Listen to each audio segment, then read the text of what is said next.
Over here, this building here, this is the old Citadel. This is the original Citadel. This hotel looks like a fort, built in 1842 on the site of what was an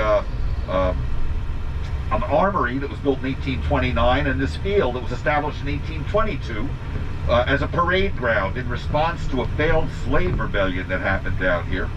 So I'll talk about in a little bit, a way to show off the strength of the slave owners. Okay, show their military strength. So we'll talk about that in a minute. First, I want to talk about this city. Now, this city was founded as a result of some civil wars in England, where a lot of religious sects, a lot of Protestant sects, were fighting each other, right, for control of England. And they didn't want to have that same problem here. The city was founded as a business. It was owned by a group of men that was here to make a profit for them. And they didn't want to have any problems. So they set this city up as a city of religious toleration. We're on Meeting Street, called that because it was a meeting house down the road. If any of you have been down there by the old circular church, that's where the meeting house was. All denominations could meet there. They decided to make this an area of religious toleration. All religions were welcome here. All the Protestant sects, Jews, Muslims, heathens, whoever, everybody but the Catholics. And that's because in 1530, King Henry VIII had an argument with the Pope. He wanted a divorce from his first wife. The Pope said he couldn't do it. He was a Catholic. The king said, I can do what I want. I'm the king. It was just after the Protestant Reformation, which today is the, couple of 100 years anniversary of. The day that Martin Luther kind of started to break away from the Catholic Church, and he started his own religion, the Anglican Rite of the Protestant Church. The king did. Church of England, made himself head of the church, gave himself permission to get a divorce, and broke away from Catholicism entirely. For many years, it was all but outlawed to be a Catholic in England. You couldn't worship openly. So, if you came here and you were an Anglican, they had a church all set up. Jeez. They had a church all set up for you. They had you could run for the city government.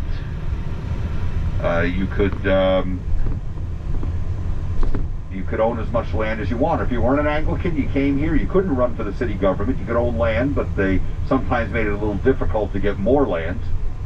And you would worship in that meeting house until such time as you had 7 men of like mind, at which point you could build a church. But the one thing you were guaranteed was to live here without persecution. They would allow you to live here that way. You could be, it kind of worked out. It was a toleration thing. There were a lot of people here that wanted this area to be totally Anglican. There were a lot of infighting about it. But for the most part, people coexisted here peacefully, and the other religions were tolerated. Okay? Now, that slave rebellion, we were very busy, very active in the slave trade from early on. They say of all the Africans that were imported to this country to be enslaved, anywhere from 40 to 50% of them came through Charleston Harbor. We were so busy in the slave trade that by the Revolutionary War era, the black population of Charleston, both freedmen and enslaved, was twice that of the white population. There was always concern that there might be a rebellion or an insurrection here. With good reason. There had been one in a place called San Domingue. You may have heard it called Santo Domingo. It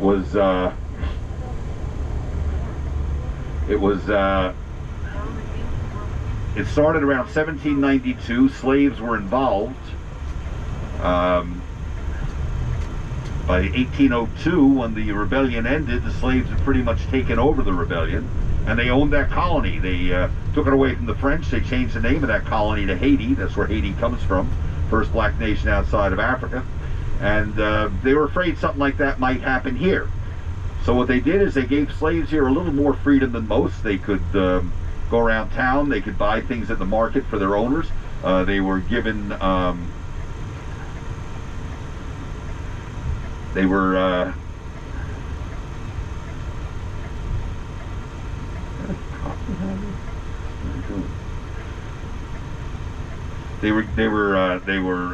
told by their owners. I mean, they were allowed to earn money. You could hopefully buy your freedom somehow. They were told by their owners that if you hear of anything bad that's happening in town that could affect us badly, if you tell us, we'll reward you handsomely. Telling them basically, if you turn against your own people, we'll help you out. A man named Denmark Vesey buys a ticket in the lottery here. They were having a lottery downtown to raise funds for the battery walls. buys a ticket, wins that lottery, wins $1,500, buys his freedom with it. $660 worth, can't buy his wife and children's freedom, didn't have enough money, persists. By 1822, he is arranging this rebellion, this plot, gets a bunch of about 119 men together, enslaved men. They're going to rampage through town one night, kill as many slave owners as they can, steal as many weapons as they can, hijack a ship and head for Haiti. That would have worked, might have worked, except 2 slaves who were involved, met 2 slaves on the street that weren't yet. And they said, why don't you join us? We're going to get our freedom. It's going to be great. 2 slaves that weren't said, well, think about it. They go back, they tell their owners. They both get their freedom as a reward. Deasy and all of his co-conspirators are arrested. Deasy and 35 of them are hanged. Most of the rest are sent to Cuba to work on sugar plantations, which is a fate worse than death. It actually is a death sentence. The average life expectancy of an enslaved sugarcane worker was about 5 years. And then they clamp down. They have a lot of anti-slave laws. They establish that parade ground to show off military superiority. They create all these anti-slave, anti-black laws that limit the freedoms of both enslaved and freed men here in town. And then they start putting up fences like this one on my right, but much bigger ones with rolling spikes on top. They got fences with, they have spikes that go up the side of buildings, go on your windowsills, called chevre de frise. They keep people from climbing in their house. You're going to get pierced if you do that. So basically, it kind of puts an amount of tension in the town. Doesn't end slavery, but it does make things much more tense here.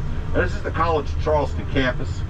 Founded in 1770, first college in South Carolina, oldest college, didn't really get going until 1785 when it gets its charter. Founded by six men who founded it. 6 of the men, 3 signed the declarations, 3 signed the Constitution. Some pretty heavy hitters in patriotism. You notice this field here. This is the cistern yard. Anybody ever see the movie The Notebook? They shot some of the movie here. They shot all over the campus. That cistern used to bring water to the school before they had city plumbing. That caretaker's house, the caretaker used to keep, he had a pet cow. He used to keep one of those little archways there. Before all that stuff was there, it was they had barracks there for Continental soldiers, which in 1780, when the British took over here, becomes a prison for Continental soldiers. 1783, the war ends. 1785, the school gets its charter, and that becomes the first classrooms for the school. The school was originally established as a school where young men could come to finish their education instead of going to England or up north. Wanted to keep young boys here in town. All-male school, as most schools were back then. Now the student population, women outnumber the men here 5 to 1. I don't know why, it's just something that happened. That cistern, part of the graduation ceremony, the women they graduate on Mother's Day every year. The women wear white formal gowns, carry a bouquet of red roses. The men wear dinner jackets, and they cross that cistern to get their diploma. The superstition here is that if you cross that cistern before you get your diploma, as a shortcut or whatever, you have to spend an extra year at the school. I'm sure a lot of kids use that as an excuse. You see these buildings coming up on the right. These are these buildings, you notice, it's brightly colored. Some fraternities, sociology office. They're old tenements. You see the signs on there, John Riggs Tenements. Tenement was an apartment building. They're old historic buildings, cannot be torn down, preservation law. So the school reuses them. We look across the street here, you see that luncheonette there? Look under the number 85, where the address number is. You see that round black medallion with the gold lettering on it there? That's a very prestigious award here in town. That's a Carolopoulos Award given by the Preservation Society to any building, any structure that has been restored to at least 70% of its original look. So that's what you got there, Carolopoulos Award. Okay. These houses on the left, this is Fraternity Row. You notice this last house here, Septima Clark. You see that plaque, Septima Clark birthplace. Septima Clark, the queen of the civil rights movement, very important to the movement, born there. Talk about her a little bit. This church here, Grace Episcopal, old antebellum church, beautiful church, part of our Civil War history, a small part of it. We'll talk about that too. Now, Septima Clark, born in that house, 1898, starts teaching in Charleston in 1918, but not in Charleston proper, didn't hire black women to teach here. She teaches on the Sea Islands, where the Gullah live. The islands off the coast of Charleston. Works in the Gullah schools, ends up spending much of her career establishing, developing schools for black children, helping get a leg up on education. At least 800 of them. Gets very involved with the civil rights movement, does a lot of work with the NAACP, ends up teaching in Charleston. 1956, she and 5 of her fellow teachers are fired by the school board here. They're told that you cannot be a teacher in Charleston and a member of the NAACP. Loses her pension, loses all her benefits. Martin Luther King Jr. gets his Nobel Peace Prize in the mid-60s. He wants to take her with him. She's still alive. He says, this woman deserves this award more than I do. And that's Septima Clark. That Grace Episcopal Church, first church in Charleston that had to close because of the Civil War bombardment, okay? That church was decimated. The Union had the city under siege for 586 days straight. They couldn't invade Charleston. They tried, were repelled twice. So they captured the Sea Islands, again, the islands off the coast of Charleston. They captured the Sea Islands, and they, trick or treat. They captured the Sea Islands, and they set up gun emplacements there, okay? They set up gun emplacements, and they bombarded the city, bombed it into submission, okay? Bombed it into submission, and that church didn't get to open until just before the end of the war when they fixed it up. This house here, this white mansion, this is the Villa Lafontaine. Big claim to fame, first house in Charleston to have indoor plumbing. Man had a cistern in the back, and he supplied water to his sinks, his plumbing and all that. He was also the first man. He owned a department store here in town. He was the first man to sell. To hire women to sell women's clothes to women in his store. Okay? Seems like a no-brainer, but at the time it was a glass ceiling breaker. Now I want to show you here, this mansion on my left. This is the Wentworth Mansion, okay? The Wentworth Mansion finished in 1887. Second largest private home in Charleston, 19,000 square feet. Okay, 19,000 square feet. Now it's a hotel, a beautiful hotel. I've been in there. The rooms are all very nice. They all have, fireplaces in them. They've got Tiffany glass windows in some of the rooms. Beautiful place. It is also the tallest mansion. If you notice that cupola up on top. Now, built by a man named Francis Silas Rogers, originally called the Rogers Mansion. Built by a man named Francis Silas Rogers. Mr. Rogers was a man who made a lot of money in the phosphate mining business after the war. He was a cotton magnate before the war. Made a lot of money in the phosphate business. Phosphate used as fertilizer to make explosives. The plantations out here on the Ashley had a lot of phosphate on their grounds. If plantations weren't doing anything, the landowners would sell, the plantation owners would sell or lease their land to the phosphate mining companies to be strip mined. He made a lot of money doing that. He built this mansion. Wanted to buy a mansion out on the water where we're going to, out where all the mansions are. They wouldn't let him. They said that he wasn't Charleston enough. He was ostracized by Charleston society. So he builds this place, puts that cupola up there so he can stand up there and look down on all the people who wouldn't sell him a house. Little rich man's revenge. He also would stand up there looking for fires. He saw a fire, he'd call it in, go down and help put it out. Loved working on fires. Took himself to Philadelphia, learned how to be a better firefighter. And then came back here, established the first professional fire department. That's Francis Silas Rogers. Okay. All right, so as we go down, keep an eye on this white wall on my right. Follow it around the street where it faces the street there. Okay. And you will see a big red cross on the wall. You all see that? That house behind the wall was the Red Cross headquarters back in World War I. Red Cross headquarters back in World War I, and so they painted that logo there so people would know where it was. That logo's been there over 75 years. Guess what? Can't be painted over. Protected by the preservation law. Okay? They can make it redder if it fades, but that wall's always got to be white, and that cross has always got to be there bright red. Colors of the Red Cross. Preservation law. Now back in the 1800s, people here get very rich, very wealthy, rice planters, merchants, whatever. They don't want to build out of brick anymore. They say the brick is a building material of a poor person. They want stone mansions like Downton Abbey or Windsor Castle. We have no flat stone here, no granite, no marble, no way to do that without hoarding it at great cost. So what you do is Mr. Hearst over here, you see him on the left, that's the Hearst Mansion.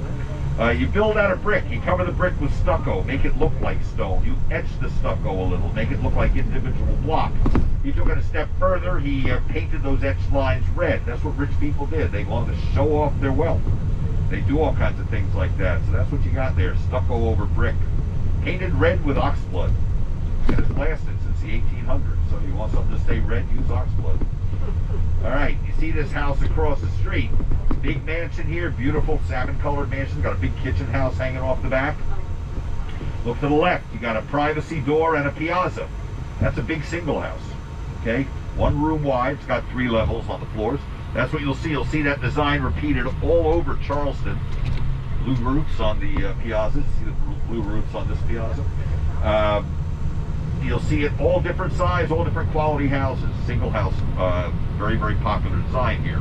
The wood they use to build some of these houses is cypress wood. Cypress wood grows plentifully in our swampy areas. A wood that is somewhat waterproof. It's full of natural oils and resins. It repels water.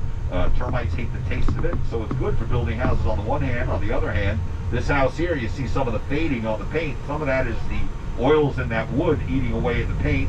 Plus, it's very flammable, highly flammable. In fact, one of our great fires in 1738, so many of those wooden houses were destroyed that the government asked people to stop building out of wood for a while, build out of brick. And speaking of brick, you see these brick houses we're passing on the side here. And if you looked at the patterns, all brand new, the past 50 years. You got an empty lot in the historic district, you build whatever you want. There's nothing to preserve. Preservation law, not beholden to it. Okay?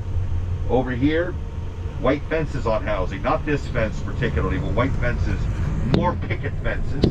During the Revolution, during the Civil War, the Confederacy asked people to donate their iron fences to the war effort to be melted down into weapons and munitions. They were told that when the war was over and the South has won its glorious victory, we will give you new fences, bigger, better, more beautiful than the ones that you're donating. People said, of course, donated their iron fences, replaced them with picket fences, called them honor fences, the honor of helping the Confederacy. Okay? Before I finish that, you look all the way to the right, all the way through the trees, you'll see those 4 columns. That's where the museum used to be, the original building before. And all you see there are the 4 columns and the stairs going nowhere because the building burned to the ground. Okay? All right, so the end of the war comes. Nobody gets their fences back, obviously. No one can afford to replace them. Before the Civil War, through the Revolution, we're the 4th largest city in America, but the wealthiest. 7 of the wealthiest 10 men live here, all rice planters. After the Civil War, the economy is totally destroyed. We are one of the poorest cities in America. And even now, I mean, look across the street, that picket fence, that would be an honor fence, that little picket fence there off to the left across the street there. And even now, a lot of these houses that people own down there that have those picket fences in our historic district because of our Renaissance here, getting this town back together, those houses are worth millions and millions of dollars. People probably could afford to put up an iron fence if they wanted to, but they can't because 75 years picket fences have been up. They're protected by the preservation laws. So works for you sometimes, works against you most of the time. All right, we're going through MUSC. MUSC, the Medical University of South Carolina. Okay, prestigious medical school, very nice, very good hospital system, good research facilities. Oldest medical school in the Deep South, established in 1823, 10th oldest in the country. Now back in 1969, they had a debilitating strike here. Strike that lasted 6 months, became more of a civil rights issue than a labor dispute. The minimum wage was $1.50 an hour. Pretty much all the white people that were working here were getting that $1.50 for their minimum, whatever jobs they were doing. Black women doing some of the same jobs, nurses, aides, what have you, were getting $1.30. It was illegal. They organized, they put a committee of 5 women together to go and argue their case with hospital management. They go into a meeting, hospital management fires them out of hand, tells them you're troublemakers, get out of here. If you look on the left, you'll see the plaque that commemorates that strike. It had this hospital and another one that is no longer in operation. They go on strike 6 months, becomes a major national issue, a lot of demonstrations. Every major national civil rights organization gets involved, as do a lot of unions. At the end of it, they get the contract they want. Everything is copacetic. But it just showed that even 5 years after the Civil Rights Acts and the Voting Rights Act and all that were signed into law, they still had a lot of issues to deal with down here. Now over here, if you notice on this chapel on my left, you'll see the two archways that are bricked up. You'll see that. Yeah. You have two archways bricked up. This was a Confederate armory. Those were carriage entrances. MUSC decided they wanted a chapel, no preservation law to stop them, so they bricked it up, made themselves a chapel. And if you notice here, under that sign, you see that little badge there. You wanted to change it back now, you couldn't. One, it's been that way over 75 years. Two, that building is designated as a historic landmark.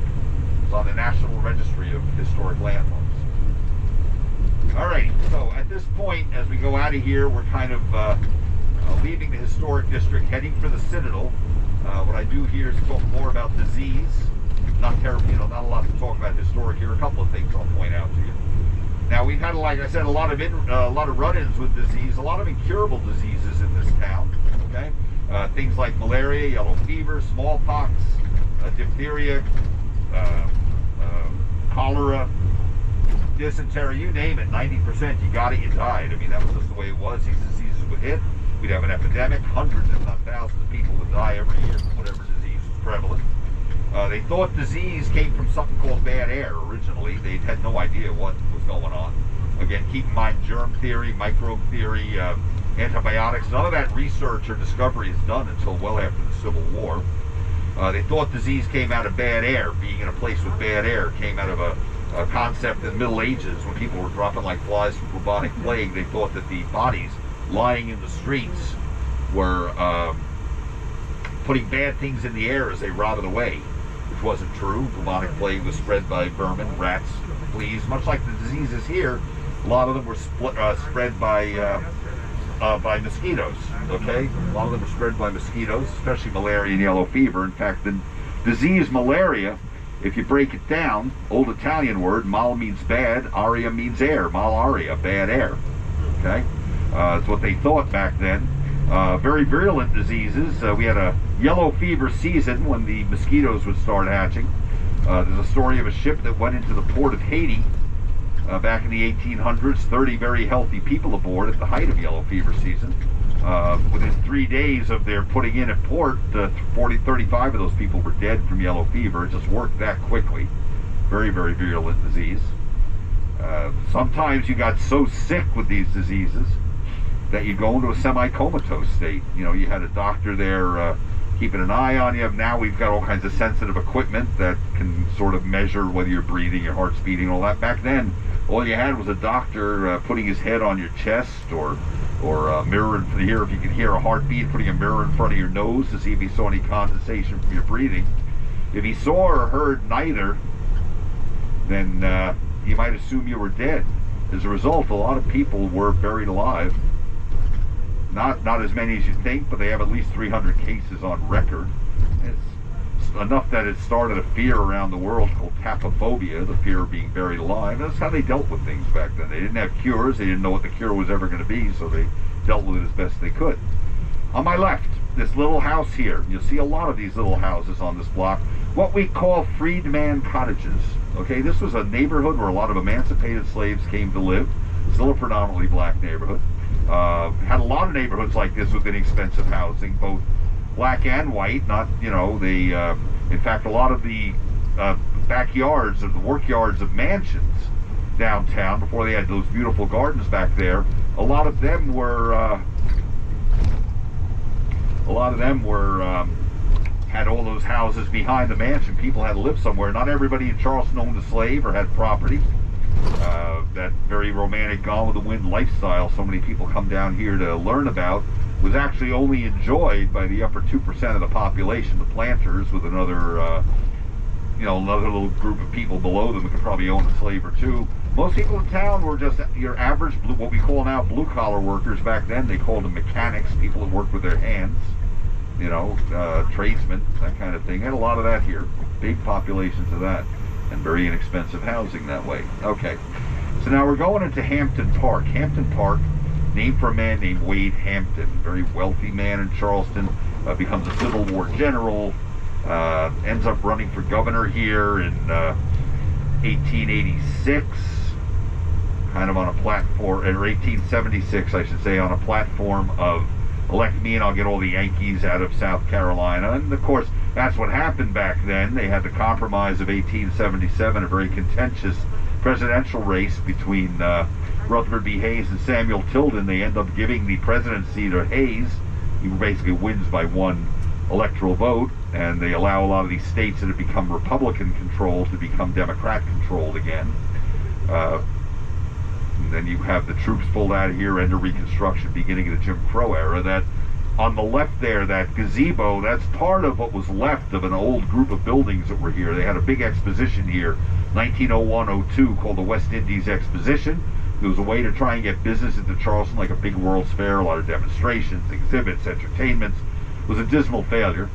They then turned this place into this beautiful park. Now, we're going down what would be an Oak Avenue, very typical southern iconic image. You see this, the entrance to plantations and what have you. You'll notice on the trees have got these leaves all over them. Some of those leaves are what they call resurrection fern. If we don't get any rain, they turn brown, looks like they're dead. But when we get, you see some of them are kind of turning brown underneath there. When you get about 10 minutes of rain, they green up and resurrect. Very interesting. These are live oak trees growing together, forming this natural canopy. Called a live oak because when they lose a leaf, they immediately replace it with a new leaf. Always green, never barren, but not an evergreen. It's deciduous. You can see all the dead leaves on the ground. Some of them dripping with Spanish moss. You'll see some more of the Spanish moss as you come out here. Spanish moss, neither Spanish nor moss. It is an air plant. Gets its nutrients from the air. Water from the rain. Hangs on the branch like you wearing a scarf. Doesn't hurt the tree at all. Blows from tree to tree. That's how it propagates. And Indians and French used to call it Spanish beard, a way to make fun of the conquistadors, the Spanish explorers. These trees here, those are Crape Myrtles. They have no bark. They're not sick. That's what they are. They're from Japan. We're on the same latitude as Japan, same exact climate as Japan. What grows well in Japan grows well here. We grow a lot of plants here from Japan. Over here, these trees on my left, these are palmettos. Palmetto is our state tree, okay? But it's not a tree, it's a grass. Very interesting. You cut it open, it's green pulp. You don't see circles. A very important tree to our history from a battle that we had here back when. Now, this whole property back in the early 1700s was an orange plantation. They grew oranges here, big orange grove. Didn't really work out too well, I don't believe. It's kind of hard to grow oranges here. Our climate's a little too mercurial. Okay. 1792, the Jockey Club at Charleston buys this place, turns it into a big racetrack. The Washington Park, in fact, this road we're riding on was the racetrack, 2-mile loop going around the park. During the Civil War, this was a prisoner of war camp, Yankee soldiers. A lot of them died here. 256 buried in a mass grave across the park. After the Civil War, right after, a group of emancipated slaves come here, dig them up, rebury them all into a new cemetery they develop on that side of the park. Nice military memorial cemetery. Big celebration here right after that. About 10,000 people celebrating the end of the war, emancipation. A lot of music, dancing, singing. They start decorating the graves with wreaths, things like that, to honor the soldiers. A lot of other communities start doing that. Comes on a national holiday called Decoration Day. Eventually they changed the name of that holiday to Memorial Day. So effectively one of the first Memorial Day celebrations happened here, right in this park. That whole cemetery was moved down to Beaufort, to a military cemetery down there. So the soldiers are no longer in the park there. Now then, what we have here is the Citadel. You see a bunch of cadets here painting the curb. I don't know if that's punishment for some infraction or that's just part of what they have to do. You see how big this is, sort of building this complex in the 1920s. That ring there, class of 21, emblazoned on it, 1842 when the school was established. Oh, they're getting, that guy's spilling the paint while they're spreading it. Very ingenious. Not the way to do it, but very ingenious. The school is a college. It is not a service academy. A service academy like West Point and Annapolis, aligned with one branch of the military. You go there on congressional appointment. You go for free. When you finish your studies, you go right into the military for 5 years. Here you've got 4 branches represented: Army, Navy, Air Force, Marines. And kids come here for the college. You pay for the college. You don't have to go in the military. If you do, and a lot of the kids do go in the military, You can come in, join one of the ROTC programs, get that officer training while you're getting your education here. Okay. Over here, you've got an area that's very, very solemn, very important to the Citadel. Behind this area is where General Mark Clark is buried. He was a World War II general, very well known. He also was a president of the Citadel for many years, wanted to be buried here. Those stones in that enclosure, those black marble stones, on there are engraved the names of cadets graduates of the Citadel who have died in the various wars that we've had. Starting with the Mexican Wars right on up through the current, Middle Eastern wars. Okay. Like I say, the Citadel, they've got about 2,500 cadets here, right? 2,500 cadets, 90% male, 10% female. That's basically what you got here. Show you on the left here this Nike missile.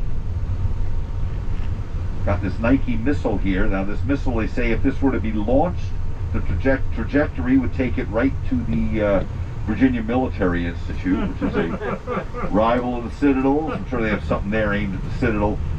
Well-known school as well. It's where Thomas Stonewall Jackson taught for many years before becoming probably the most renowned Southern general in the Civil War.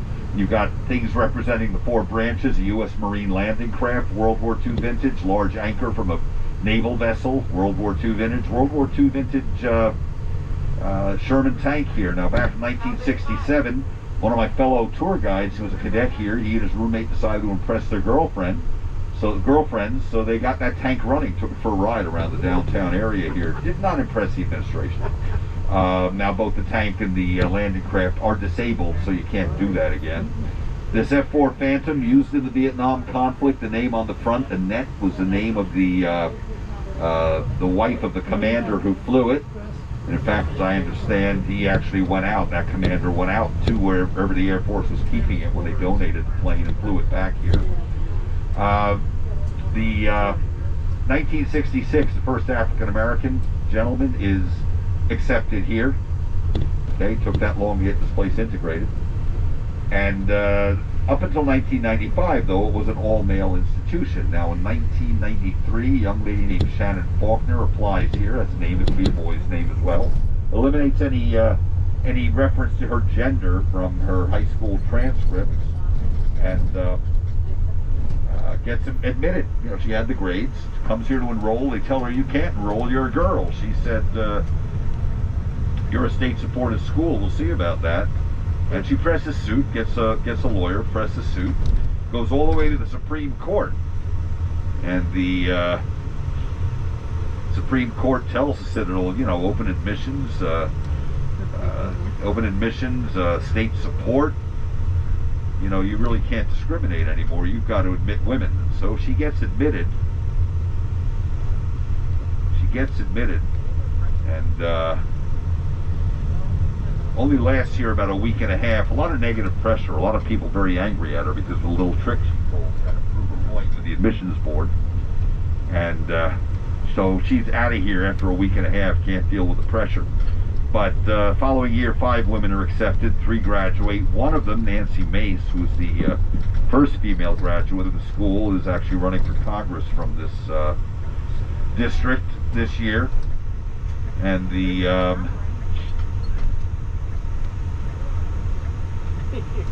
they have a position here called the Commander of Cadet Corps.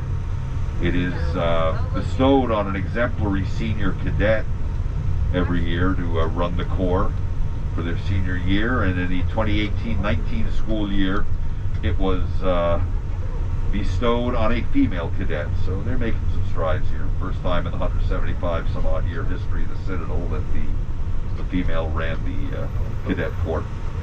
Alrighty, any questions at all as we're going out of here? Anybody? Alrighty.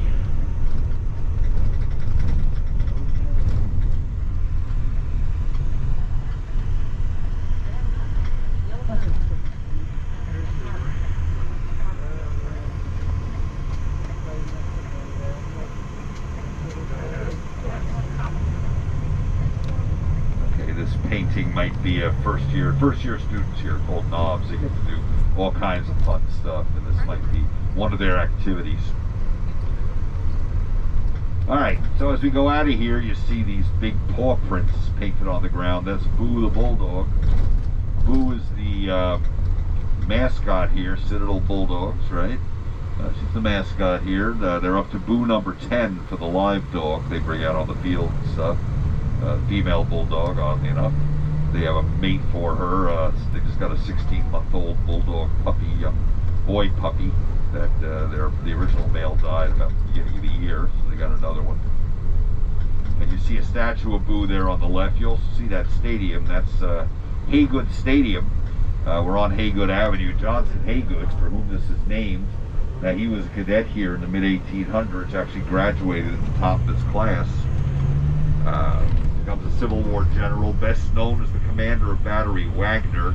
If you know the story of the movie Glory, the Massachusetts 54th, the most renowned African-American brigade in the Union Army, in their ill-fated attack on Fort Wagner, trying to open up the port for Charleston. You see that sign, road flooded when flashing? This whole area floods out. When we get a big river surge, you can see vestiges of the flooding. You'll see some here, and you'll see some as we go up the road here. No matter what, whether it rains or not, if the river tide is high enough, it'll surge in, and it'll just fill this area up with like 9-10 inches of water. You see the little ruler there. At least it makes it very difficult to get through. They end up closing the road. It's too high for cars to get through. Usually you have to sneak through the parking lot to get over here where it's not flooded. So anyway, in 1865, the Union takes over. They close the Citadel. They take that building up they showed you uptown, turn to a combined Army and federal government headquarters. 1877, the troops get pulled out. They want to get the Citadel reopened. Johnson Haygood works very hard on it. He becomes governor in 1882, at which point he gets the place reopened. So they named the stadium after him in appreciation. And you see this puddle here. This is another area where the river just surges out. This whole area will get flooded right out. That's all that's left of it. We got another full moon tonight. Got a blue moon tonight. Over here, you've got the Joseph P. Riley Park baseball stadium. We call it the Joe. Joe Riley was our mayor from 1974 to 2016. Still around. He just retired. He is the reason you're here. Charleston native, Citadel graduate, spent all of his 40 years of administration making the, building the town back into what it is now, a desirable tourist destination, getting people to restore their homes, bringing in hotels, etc. To the point where for the 10th year in a row, Condé Nast Travel and Leisure magazine has named us the best small city in America for tourism. They say it's a very big business here. We appreciate you coming. The River Dogs, the Charleston River Dogs, I mean, Citadel Bulldogs play there, as do the Charleston River Dogs. The River Dogs, single A full season affiliate of the New York Yankees, and they partially owned by Bill Murray. Bill Murray owns a chunk of the team. He's a resident here, has a house out on Sullivan's Island, one of our more illustrious citizens. And he is the vice president of fun. That's what he calls himself here. He comes down, has fun with people. So that's Bill Murray. Okay, he's here somewhere. Shows up every so often. Alrighty, so we're going to do a quick history of Charleston. Charleston was founded in 1670 by King Charles II, who was restored to the throne in 1660. As a result, of a long period of political upheaval that he was restored after, that included the two civil wars I mentioned, as well as the abolishment of the monarchy. His father, Charles I, starts all the trouble. Charles I, not a very good king, not a people person, becomes king by default. His brother dies, and he was not the smarter brother, Charles I. His father, James I, knew that he felt he was king by, divine right, by the choice of God, and should be obeyed, but he was smart enough to know that half the other Protestant sects weren't going to agree with him, so he would make deals to keep the peace. What this guy is doing is kind of odd. Well, all right, welcome to Charleston. I praise you where I come from. Charles doesn't feel that way. He says, yeah, I'm the king, divine right, you got to obey me, and as far as he's concerned, Sumter, the whole country should be Anglican. He gets in an argument with Parliament. Now, Parliament is primarily Puritan sect of Protestantism. The Puritans, if you remember, very strict religious sect. Eat, work, sleep, and pray. If you have free time on your hands, you should be in church praying, and God help you if we catch you laughing while you're in church. They basically, he wants money to establish an army. Parliament won't give it to him. He establishes the army anyway. Gets the Puritans all upset with him, so he and the Puritans, they start fighting. It's Charles's Anglican forces, or the Cavaliers as they're known, the Royalists, fighting the Puritan forces. The Parliamentarians, or the Roundheads is their nickname. And meanwhile, the Puritans start putting a lot of people in the north of Ireland. This is where the whole Catholic-Protestant problem starts. They have a bunch of people up there. They're getting abusive with the Irish Catholics. The Irish don't like it. They fight back.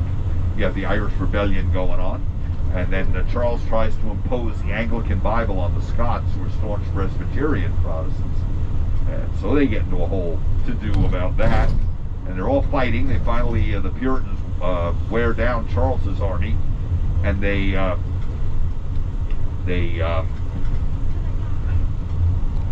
capture Charles. They tell him, you know, we're going to put you on trial for crimes of high treason, but we'll let you stay king if you open up the government a little more, let the people have a little more say. Charles says, absolutely not. I'm the king. I'm above the law. You can't even be trying me for crimes. He escapes, goes back out there, raises another army, starts fighting again, gets captured again. They wear him down. This time they don't fool around. They find him guilty of high treason, and they cut his head off.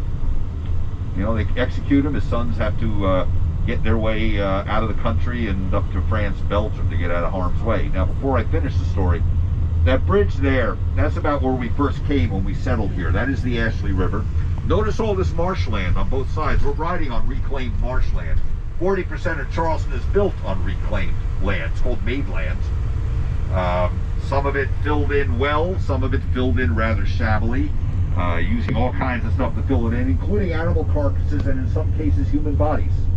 A lot of old graveyards and stuff that end up being landfill. That's a whole story. So, but that's Charleston, 40% built on landfill, on made land. Okay, you see a lot of this road. In fact, sinks 5-7 inches every year. Portions of this road. All right. So the Puritans now run England. They're very strict. Lord Oliver Cromwell, their leader, calls himself the Lord Protector. Will not accept the crown. Refuses it twice. Eliminates the monarchy. Wants to start. Turn England into a democratic republic, closes theaters and taverns in Britain. They try to get Christmas abolished as a celebrated holiday. They say that the traditions used to celebrate Christmas are too Catholic, too popish. And so, but they don't succeed at that. Eventually, Cromwell dies pretty early on. He was very sick when he took over. And his son, Cromwell Jr., takes over.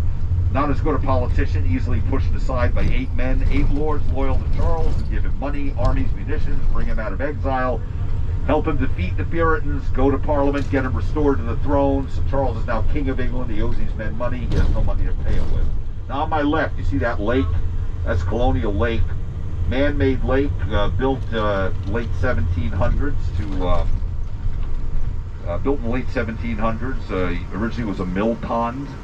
Powered a couple of wood mills that were here, and then it becomes this big residential neighborhood. Beautiful neighborhood. Please note, everything on either side, everything straight ahead of me, this whole neighborhood was on fire. This is where that 1861 fire came through. Just a sheet of flame coming from the east, the Cooper River, right across to the Ashley River over there. Destroyed everything in its path pretty much. Pretty much every house on this street was burned to the ground. Pretty much every house in the street. Post dates 1861, so I'll give you an idea of the scope and the size of this fire. Alrighty, so Charles is now king. Like I said, he owes these men money. Plus, they haven't explored this area. His father claimed this area in early on. The Carolina Territory, a Latin version of his name, went from Virginia to the top of Florida and then all the way out to the Pacific Ocean. Kind of an unrealistic land grab. Okay. He claimed this area. The area they're going to focus on when they settle here is actually an area that encompasses both North and South Carolina, as it exists now. And what Charles does is he gives this territory, gives all this land to these men, these 8 men. They become the proprietors of this land, lords proprietors they're called. The area is called a proprietorship. It's how England did most of its settling. Had no money in the treasury. So this area, a couple of the lords that were involved in this group here, Carteret and Berkeley, they get land up north of here that becomes New Jersey. The Penn family is owed a lot of money by the crown. They get the territory that becomes Pennsylvania, and then they get more land that becomes Delaware. All that was proprietorships. The men who owned it, who were given this land by the king, were responsible for setting up colonies here, getting businesses going. Any money made here, any profit made, goes right in their pockets. That's how they're getting paid back for helping the king. So it's a win-win for them and the king. The king gets a loyal colony at no cost to the crown. These men take all the risk, but they reap the benefits, the rewards. There's no reason why this area shouldn't be successful. The only people that don't make out here are the people living here. You're living in a business. What you do is dependent on how well you make money for these guys. You know, you want to go complain to the king about something, he says, don't talk to me, talk to the proprietors. They own this place. And that's kind of what it is. You're living in a business. On my left, that is the Cathedral of St. John the Baptist, the only cathedral in the Carolinas. 1792, we have a new law, makes all religions legal, and that is that cathedral is there. Fourth building burned in the fire and in the subsequent earthquake. This house with all the ironwork, this yellow house, those are the Rutledge brothers, John and Edward. Edward, youngest signer of the Declaration of Independence. John, the framer and signer of the Constitution, both governors of the state at one point, both very important to the founding of our country, founding fathers. Now this area here, anybody feeling like a little nosebleed, getting a little, anybody at all? Ears popping? Anybody? This is the highest point of the city. That's why I'm asking. I want to make sure you're all okay. 12 feet above sea level. Now, this whole area, remember this is Broad Street. This is very important to the story that I'm about to tell you, the rest of the story, okay? Let's remember this area. Broad Street was the broadest street in the old walled city. Center of town. This is the center of the walled city. Now, this is the four corners of law. These represent the four laws that govern the people of Charleston. On my left is a county courthouse. That's state law. Across the street on the left there, that is City Hall. That's city law. On the right, this building we're turning in front of, federal courthouse and post office. That's federal law. And this church, St. Michael's. Oldest church building on the peninsula, Second Anglican congregation formed here. That's God's law. On this corner, you can get put in jail, arrange your bail, mail a letter, and say Hail Mary. Hail, mail, jail, bail. That's how I remember this corner, the four corners of law. Also have the ladies selling the baskets. These are the Gullah. They're Gullah women of that culture. They weave these baskets here. It used to be used in the rice planting process. Only woven here in Charleston. That's the only thing that is really Charleston. You can't get it anywhere else. You ever see the movie The Patriot, Mel Gibson? That's Aunt Charlotte's house. Over here is where they hung the effigy of King George. They dressed this entire street up to look like 1780s Charleston. Okay? Look like 1780s Charleston. And they did a good job of it. This street here, Trad Street, this is the only street, they dressed this one up too, the only street that goes from river to river. You can stand in the middle of the street there on a clear day, no traffic, you can see the river at either end. It's really cool. First Presbyterian Church on my right. Remember I told you 7 men of like mind to build your own church? Okay. 12 Scotsmen, 1731, put that congregation together. Over here as we go by, this is the Nathaniel Russell House. Now, slavery was legal in all 13 colonies. Mr. Russell here made a lot of money as a slave trader as well as a merchant, okay? But he was from Rhode Island. Now, where I grew up in New Jersey, they had slaves until 1820. He's from Rhode Island, made a lot of money as a slave trader. It's called the King of the Yankees. Built himself that beautiful mansion. Nice place to visit. You should go. You can go in that house. Very nice place to visit. Over here, you've got the where Beauregard used to live. This here house, that's where General Beauregard lived. Now, so these men get this land. Lord Anthony Ashley Cooper, the head Lord Proprietor, he sends 3 boats from England down to Barbados. One of them makes it, picks up 140 settlers, all British colonists of Barbados, some Irish indentured servants, and they settle on the banks of the Ashley there, where I showed you. But as they pass by, they come by the tip of the peninsula, which is right over here. You'll see that in a little bit. Tip of the peninsula, they see a large pile of oyster shells on the tip. They see that. They see large pile of oyster shells. They left there by the Indians, bleached white by the sun. Okay, and they know that they have to live here. They have to figure out how to get over here and build here, because all they see on the tip of the peninsula as well is marshland and sand, and they don't know where to build. Okay, this house on my left, largest private home in Charleston. This is 24,000 square feet. The Williams Mansion, built by George Walton Williams, man who made a lot of money with blockade runners in the Civil War. Took all the money he made, put it in gold and silver, threw it in banks in Britain and Bermuda. And at the end, after the war was over, he had $3 million in cash. Built this mansion in 1876. You see the blue ceilings on the piazzas. Man that owns it now has it filled with beautiful antiques. Amazing collection of international antiques. But this is the Williams Mansion. Like I say, largest private home in Charleston. All right, so 1670, they've settled on the banks of the Ashley there, right? 1672, they send a surveyor here. He finds that piece of land we were just driving on, where I said highest point in the city, and remember this area? Tells the lord's proprietors, we can build here. The lord's proprietors say, great, move the entire settlement east. Call the area and the settlement New Charlestown. We're known as Charlestown until after the Revolution, when we incorporated Charleston. Okay? This house over on my left here, now this is a beautiful Victorian mansion. Now is the 2 Meeting Street Inn. Excellent, excellent bed and breakfast type place. Back in the day, it was nicknamed the Wedding Present House. Now, Martha Williams, one of the daughters of George Walton Williams, she wakes up on the day of her wedding, there's a note on her pillow from her father. It says, darling, on the day of your dreams, build the house of your dreams. Love, Dad. With a check for $75,000. Today's money worth about $3 million. Thank you, Daddy. Okay? So she builds that mansion for herself. Want you to notice this mansion here, number 26. You see how it's got kind of a rounded front going around the veranda there? And number 28, which these are the Ashes. John Ash Sr. lived in 28, man for whom Asheville, North Carolina was named.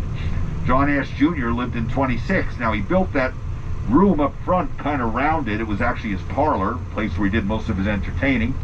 And he built it with no corners on the wall. According to legend, he said that he wanted to have a room with no corners because he never wanted to be cornered by a woman at any of the events he threw. Must have worked. He died a confirmed bachelor at the age of 86, but okay. On my left, that's the White Point. All the way down to the tip of this park is the tip of the peninsula. The park was established in the 1800s on landfill. It was all filled in land. Originally, it was all sand and beach.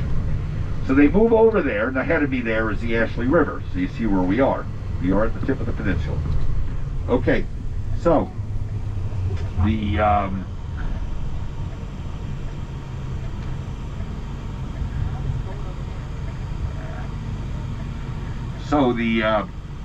they settle here, have a lot of problems with the Indians. They don't like that we're not sharing the land, that we're they can't come here and hunt and fish, do all the things they used to be able to do when they wanted to.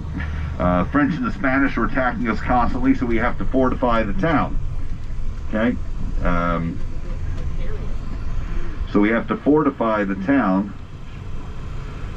So we build a wall around the city.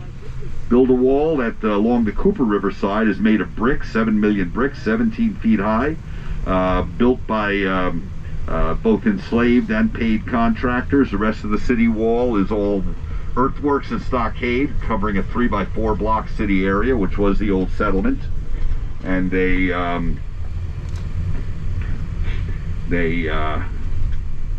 worked, kept the Spanish fleet out. They come here around 1714, staring at that wall. And they turn around, go back to St. Augustine, Florida, where they came from. So we're having a lot of trouble with the lords proprietors, with their families. The original lords are pretty much dead. Talk about that in a second. You see that building all the way out there with the flagpole? Okay, that low brown building. Yeah, got a flagpole sticking out of it. That is Fort Sumter straight out there. That's where the Civil War started. To the right would be Fort Johnson, where the first shots were fired from. Okay.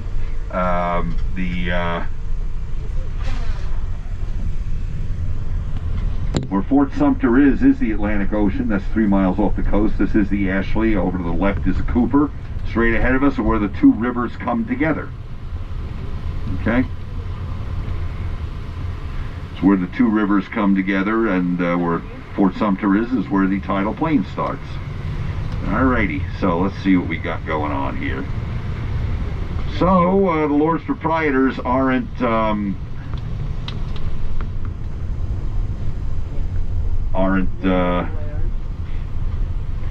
helping us out at all. Didn't send any money or armies or anything when we had our battles with the French and the Spanish. They said we're not earning enough money. And so we tell them, well, the heck with you. We tell the king we want to be a colony. He doesn't listen. 1719, we send with the first American Revolution, a bloodless coup, we send a constitution to the king. Says that we are no longer consider ourselves a proprietorship. We consider ourselves a colony now. And establish a Congress here. Eventually the king does grant us a colony, charter to be a colony. Does that in 1729, splits the territory in half into North and South Carolina, and here we are getting very wealthy as a colony. Now then, this is the tip of the peninsula. Does anybody want to get out and go up there for 2 minutes? Get a look-see? You're all welcome to. It looks kind of breezy, I don't know, but it's up to you. Yes, no? No. All right. Over here is the tip of the peninsula on my right. This is where they saw that pile of oyster shells. This is where we hanged a bunch of pirates in 1718, having a lot of trouble with pirates here. And so we caught about 40 of them, hanged them all, took 2 weeks to hang them. When the bodies started to rot, we left them hanging out there. We took the bodies down, dipped them in tar, hung them back up. It was a warning to pirates. Don't come here. You come here is what's going to happen to you. And it worked. We had no pirate problems after that. All the pirate problems moved up north to North Carolina and Georgia. Now to finish up, that street we were coming down there, Broad Street, I showed you, I said remember the street? Aside from being the broadest street, the old walled city, that was our social demarcation line. Separates the haves from the have-a-lot-mores. Alright? If you live north of Broad, you're called a slightly north of Broader or a snob. You live south of Broad, you're called a south of Broader or an SOB. Only town in the world where a snob wants to be an SOB. Houses on the snob side, with this increase in property value here and all that, worth anywhere from 1 to 6 million, average. Houses on the south side over here, all these mansions and such, worth anywhere from 4 to 12 million, average. All these houses are pretty much privately owned, with the exception of those houses run by historic associations. You got one here, Edmondson Alston House, wonderful house to go in. The first 2 floors, open to the public. 80% of the furnishings in that house are original to the house, which is a pretty big deal, because back at the end of the Civil War, if the Union didn't loot you, then you were selling everything you owned because you had no money. So they kept a lot of stuff, and they were able to go in there and see how a house would get set up back then, back in the day. Now over here, you see this stucco house, colored house coming up, got those round circles on it on my left, look like garbage can lids. Those round circles, those are washers that are holding bolts in place. These bolts were developed to help strengthen a house against gale force and hurricane force winds. You know, basically 2 bolts go in from either side of the house, threaded on the end, join the threads with a turnbuckle. You turn that turnbuckle, pulls the house together. Okay, pulls the house together, kind of strengthens the house, right? 1886, we had a massive earthquake here. Earthquake that they estimate was about a 7.3 on the Richter scale. Eyewitness accounts say it had liquefied motion on the ground. The ground was actually moving like water, doing this. These houses being thrown around like ships on a bad ocean. You can see the little stars on this one, the squares on that, all those bolts.